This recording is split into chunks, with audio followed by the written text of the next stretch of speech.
Shalom. I would like to start off by giving all praises to Yahweh, Bahashem Yahweh Shai, Bahashem Rakakadash, double honors to the apostles and elders of Great Millstone, and peace to the hopeful elect scattered abroad throughout the four corners of the earth. So I think that I'm going to title this video, The Just Shall Live by Faith. And, this is something that I've been meditating on for some time now. And so, of course, this scripture is from Romans 1:17. For therein is the righteousness of Yahweh revealed from faith to faith, as it is written, the just shall live by faith. Now, Apostle Paul, he quoted this from Habakkuk 2:4, right? Which is another indication that the Old Testament and the New Testament go together. So this is Habakkuk 2:4, but I'm going to start off at verse 3 because this is going to lead me to my next point. For the vision is yet for an appointed time, but at the end it shall speak and not lie. Though it tarry, wait for it, because it will surely come, it will not tarry. So what we're really waiting on is for prophecies to be fulfilled. And here we are living in the last days. And so one prophecy that comes to mind that we're waiting on is the MOTB, right? And then also you got Jacob's trouble, which is tied to the MOTB prophecy. And then in conclusion, you have the destruction of Babylon the Great, America, through thermonuclear fire.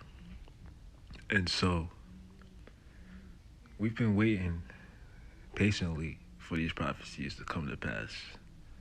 But you better believe that they are going to come to pass because, remember, faith is a gift, correct? So, since I said that, let's back that up. This is in Ephesians.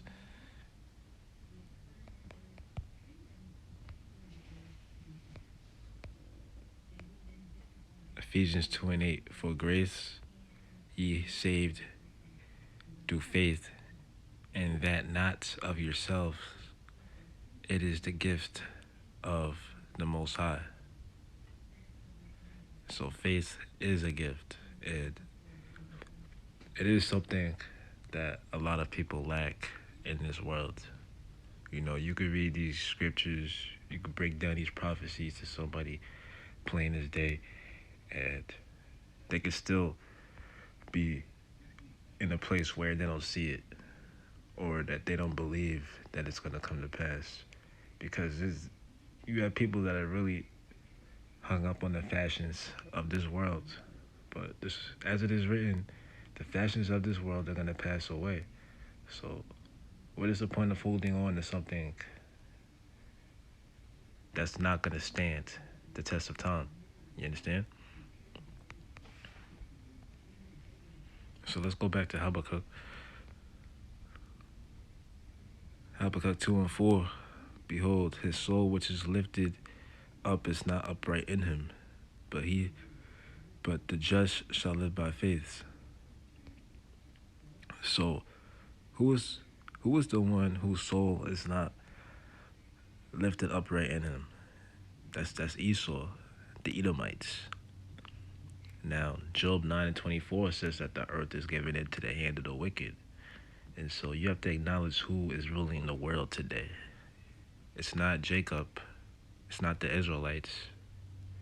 As a matter of fact, 2 Ezra chapter 6, verse 9 says that for Esau is the ending of the world, and Jacob is the beginning of it that follows. So again, you have to decipher who is ruling. And like I said, it ain't Jacob, it's Esau. And so when we're living in a world where the wicked is ruling, you're going to see nothing but wickedness that's being dished out. The society that we live in, man, it doesn't promote high morale. In fact, you get praised for doing something that's frowned upon according to the Bible. So this world has to go. And when I say this world, I'm speaking about this time and age, this current rulership that we're living under.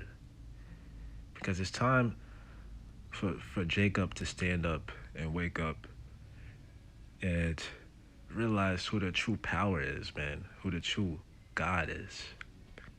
And once we start doing that, which we are, then that's when you're going to see Esau's kingdom start falling little by little. And that's exactly what we're seeing now. All these talks about World War III, right? Shoot, Russia's threatening with hypersonic missiles. You know, these nations are getting their warships in place. They're doing drills. You even have the talks of that balloon that's over there.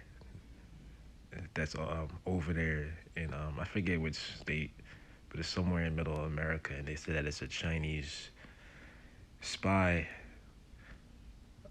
balloon, and they say that it can be used for war purposes, right?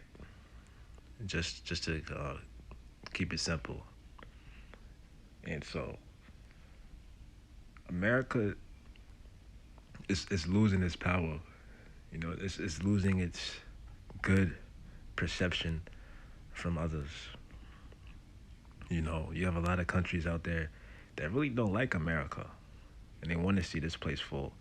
You know, the U.S. dollar is the world reserve currency, and we can see how inflation is taking place today and how the U.S. dollar is not as strong as it was compared to, let's just say, like the 1950s, you know?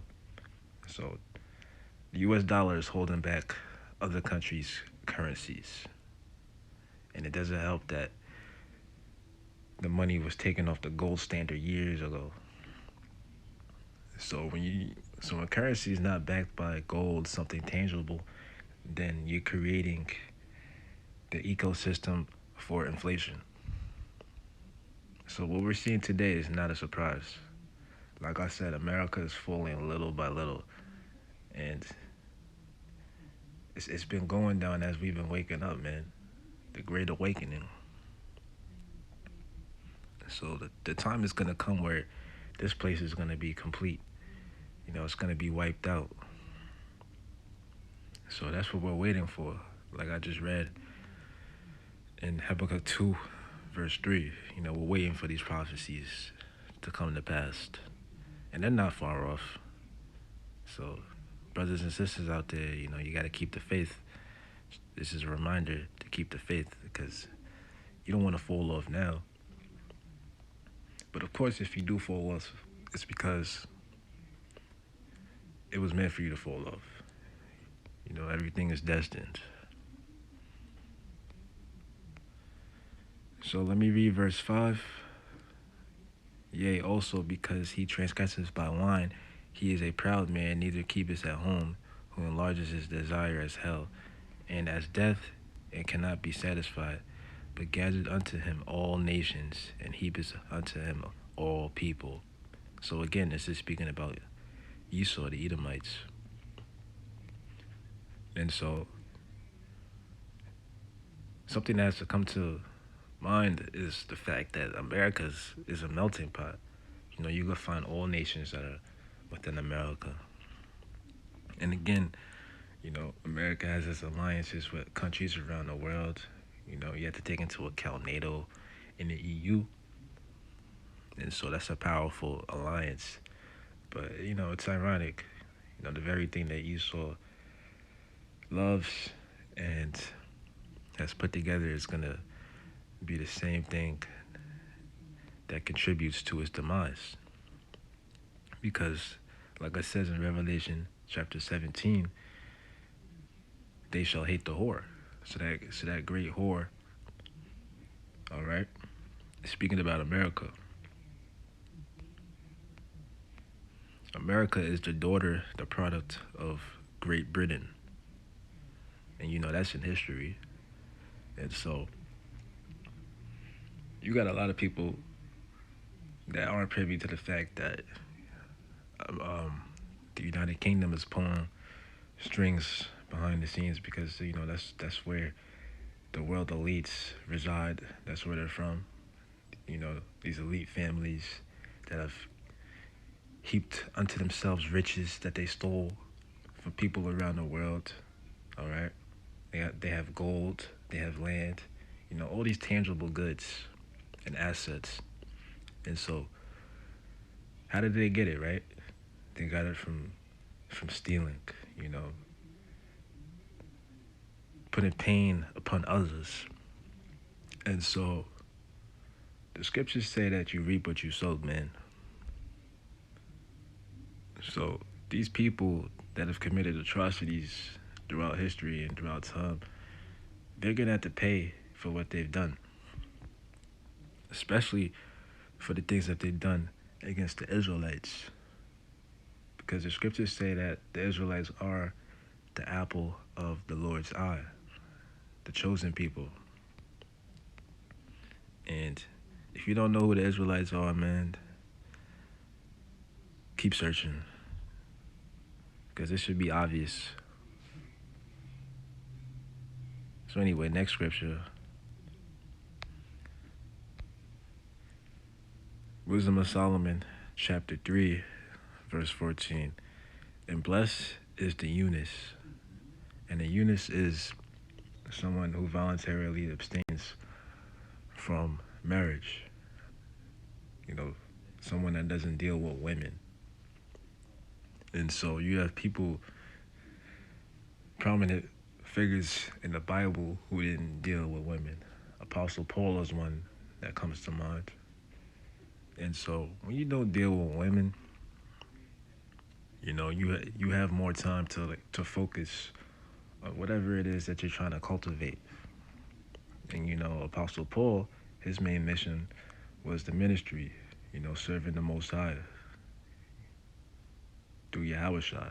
So you have people out there that have their purpose in life, and they don't want to deviate from it.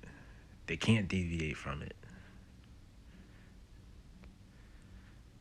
And blessed is the eunuch which with his hands has wrought no iniquity, nor imagine wicked things against the Most High, Yahweh.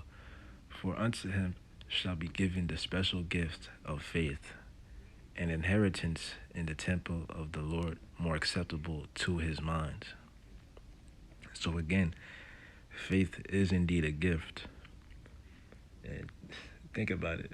For someone to be a eunuch, you really do need faith in the Most High, because take into account the conditions that we're living in this society today.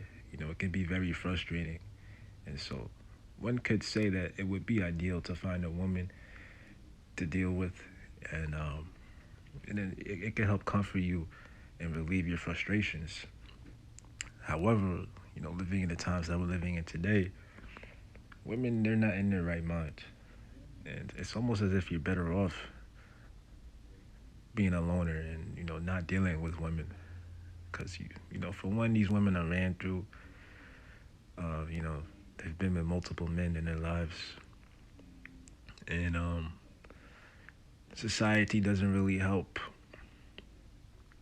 the relationship to last, because women, they graft onto the norms of this world, which is not good. Because again, I said how women are not in their right minds today. Their thoughts aren't scriptured through the Bible. They're not concerned about the laws, statutes, and commandments of the Most High, which if they were implemented into society,